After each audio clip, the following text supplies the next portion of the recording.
Hi guys, gagawa tayo ngayon ng snacks o snacks, pang snacks. So, yung iba ginagawa nila si charon. Ako naman ibang gagawin ko. So, ayan, meron tayo dito macaroni, brown sugar, at cooking oil. So, yan lang po ang aking mga gagamitin sa gagawin kong crispy o crunchy macaroni sweet. So, ito nagpakulo na ako ng tubig. Ilaga muna natin siya, guys. So, ayan siya, guys. Na-drain ko na siya. Hindi ko na napakita. Nakalimutan ko. Kaya, ayan. Hindi ko na na-video. Ayan. Ngayon, ida-dry ko siya sa oven. Kasi hindi magandang panahon ngayon dito. Hindi ko siya maibibilad. So, ayan po guys. Diyan ko lang siya ida-dry sa oven.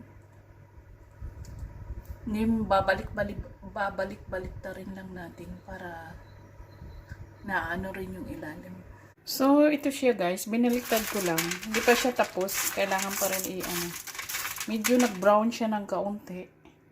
Dahil siguro masyadong mainit yung oven. So, ito na po ang macaroning direnay ko sa oven. Kaso medyo na-overheat ko yata yung apoy. Kaya medyo brown siya. Pero okay lang. Maganda nga yan eh. Medyo na siya, tostado. Madali na lang i-prito. So, ayan, nagpainit na rin ako ng mantika. Prituhin lang natin yan. Hanggang sa maluto. And then, ibang klaseng chicharon itong gagawin ko dahil matamis. And so, sweet macaroni chicharon ito. Hindi ito pangkaraniwang chicharon na o macaroni chicharon na nakikita nyo. Ito naman ay matamis. Ibang version naman tong sa akin. So, mainit na yung mantika natin. So,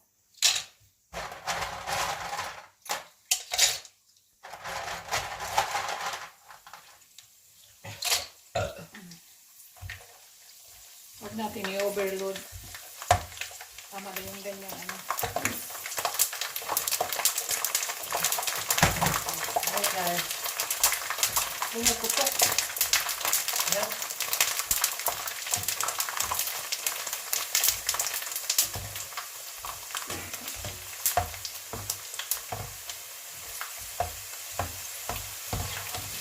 Okay na yan siya guys. Pag hindi na pumutok, ibig sabihin nun, okay na. Ayan, bato na siya pumutok guys. Pumuputok.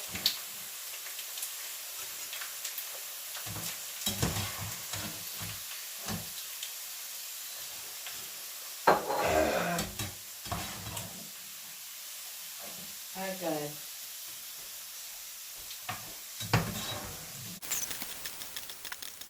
So, ito na po siya guys. Hindi pa ito tapos. Lalagyan ko pa siya ng sugar. So, gagawa pa tayo ng caramelized na sugar. So, yung guys, palamigin ko muna siya. Para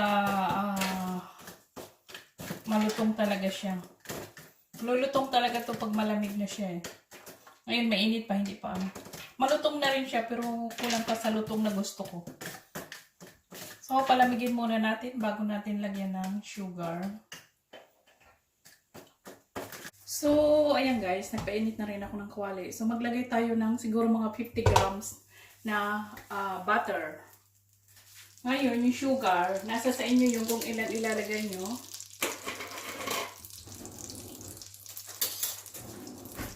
So, sabay ko na rin yung sugar. Tintinawin lang natin to guys na sugar tsaka butter. Hanggang mag-caramelize na siya. And then, saka natin ilagay yung macaroni. Yung chicharon macaroni.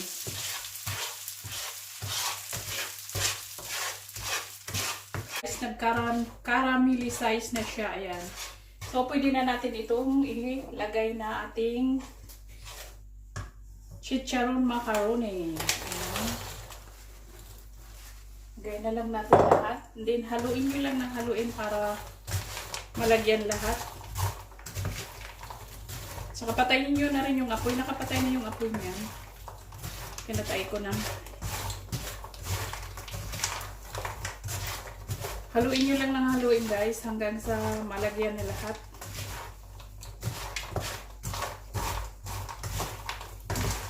At ito na, nahulog.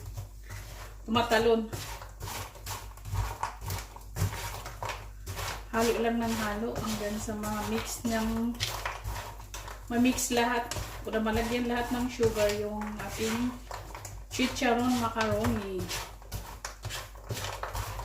Hanggang dumikit lahat yung sugar doon sa sa macaroni. Ayan, wala na ako nakikitang sugar sa kawali. So, dumikit na lahat. So, okay na po to. Para maghiwa-hiwalay siya. Ayan, ayan. Hiwa-hiwalay lang natin siya. Lang natin guys para hindi siya dikit-dikit. Hiwa-hiwalay. And then palamigin lang natin.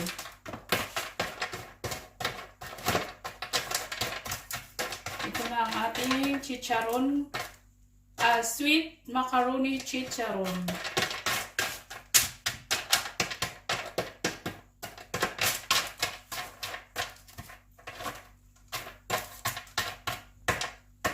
Hiwalay natin.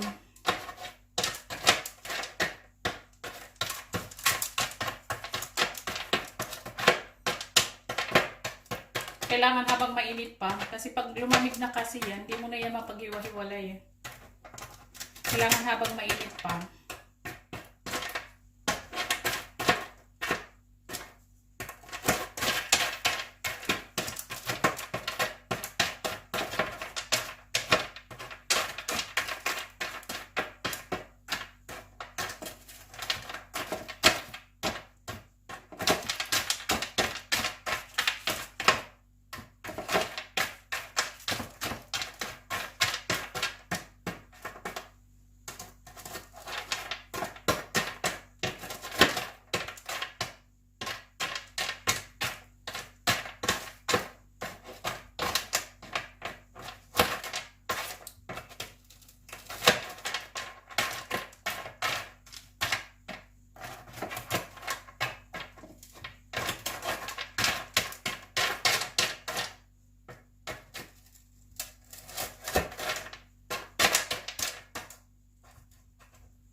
So, ito na po ang finished product ng ating sweet macaroni chicharon.